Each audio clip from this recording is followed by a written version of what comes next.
ಇನ್ನು ಬೆಂಗಳೂರಿನಲ್ಲಿ ತಡರಾತ್ರಿ ಸುರಿದಂತಹ ಭಾರೀ ಮಳೆಗೆ ಅವಾಂತರಗಳೇ ಸೃಷ್ಟಿಯಾಗಿದೆ. ಕೆಲವು ಕಡೆ ಎಲ್ಲ ನಿನ್ನೆ ಸಾಯಂಕಾಲ 7 ಗಂಟೆ 7:15ಗೆಲ್ಲ ಮಳೆ ಶುರುವಾಗಿತ್ತು. ರಾತ್ರಿ ಇಡೀ ಮಳೆ ಆಯಿತು. ಸೊ ಈಗ ಈ ಗಾಳಿ ಮಳೆಗೆ ಬೃಹತ್ ಗಾತ್ರದ ಮರಗಳು ಧರೆಗುರುಳುತ್ತಾ ಇವೆ. ಮಳೆಗೆ ನಿನ್ನೆ 16 ಮರಗಳು 36 ಮರದ ಕೊಂಬೆಗಳು ಧರೆಗುರುಳಿವೆ. ಎಲ್ಲಿ ಜಯನಗರ, ಪದ್ಮನಾಭನಗರ, ಬಸವನಗುಡಿ, ರಾಜಾಜಿನಗರ, ಚಾಮರಾಜಪೇಟೆ ಸೇರಿ ಹಲವೆಡೆ ಮರಗಳು ಧರೆಗುರುಳಿವೆ. 9 ಮರಗಳನ್ನು ಈಗಾಗಲೇ ತೆರವು ಮಾಡಲಾಗಿದೆ. 22 ಮರದ ಕೊಂಬೆ ತೆರವು ಮಾಡಲಾಗಿದೆ.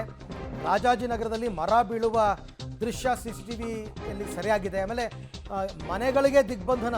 ರಾಜಾಜಿನಗರ 4th ಬ್ಲಾಕಲ್ಲಿ 2 ಮನೆ ಮೇಲೆ ಮರ ಬಿದ್ದಿದೆ. ಮನೆ ಒಳಗಡೆ ಇದ್ದವ್ರು ಹೊರಗೆ ಬರೋಕ್ಕಾಗ್ತಾ ಇಲ್ಲ. ಹೀಗೆ ನಾನಾ ಅವಾಂತರಗಳು ನಿನ್ನೆ ಬಿದ್ದಂತಹ ಭಾರೀ ಮಳೆಯಿಂದಾಗಿ ಆಗಿರ್ತಕ್ಕಂಥದ್ದು. ಅದೃಷ್ಟವಶಾತ್ ಮಧ್ಯರಾತ್ರಿ ಅಂದರೆ 3-3:30 ಆಗಿರೋದು. ಎಲ್ಲ ಮಲಗಿದ್ರು, ಮನೆ ಸೇರಿಕೊಂಡಿದ್ರು. ಹಾಗಾಗಿ ತಪ್ಪಿದೆ ಸ್ವಲ್ಪ ದೊಡ್ಡ ಮಟ್ಟದ ಅನಾಹುತ ಅಂತ ಹೇಳ್ಬೋದು.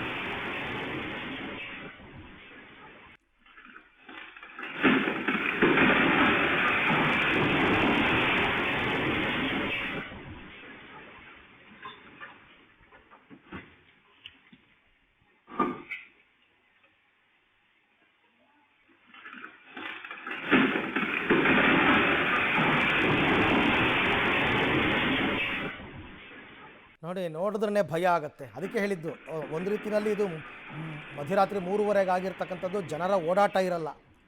ಜನ ಓಡಾಡೋ ಟೈಮ್ನಲ್ಲಿ, ವೆಹಿಕಲ್ಸ್ ಓಡಾಡೋ ಟೈಮಲ್ಲಿ ಹೀಗಾಗಿದ್ದಿದ್ರೆ ಭಾರಿ ಅನಾಹುತ ಆಗ್ತಾಯಿತ್ತು. ಹಾಗಾಗಿ ಇದು 2 ಮನೆಗಳ ಮೇಲೂ ಬಿದ್ದಿದೆ. ಒಂದು 4-5 ಕಾರು, 3-4 ಸ್ಕೂಟ್ರು ಎಲ್ಲ ಇತ್ತಂತೆ. ಎಲ್ಲ ಸೇರಿ ಹಿಂಗಾಗಿರೋದು.